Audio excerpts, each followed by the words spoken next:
এটা আমাদের bowling action দেখাবে।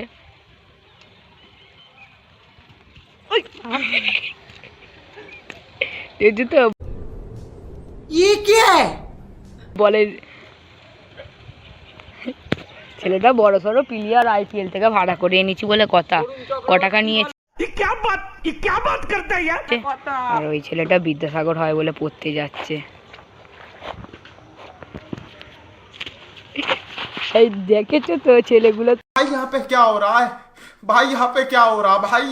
ये कहाँ फंस गया भाई मैं भाई ये আর ওই ছেলেটা বিদ্যাসাগর হয় বলে পড়তে যাচ্ছে। क्या बात है सर, क्या बात है सर, क्या बात, ये बात है। এই দেখেছো তো ছেলেগুলো সব বরুণ চক্রবর্তী, ছেলেগুলোর স্ট্যান্ডটাই বরুণ অন্যরকম। চক্রবর্তী প্লাস কি বলে রোনাল্ডো। বন্ধুগণ দেখেছো? क्या बात है सर, क्या बात है सर, क्या बात, ये बात है। তো সবাই চলে এসো এখানে, ওই এসো গো, একটু গাইসকে হাই হ্যালো করে তো দাও। একটু বাইসেপ দেখাবে। তো চলো টাটা, আবার পরের ব্লগে দেখা হবে। তো এই পর্যন্ত ভিডিওটা রইলো, চলো সবাই একটু টাটা করে দাও। টাটা।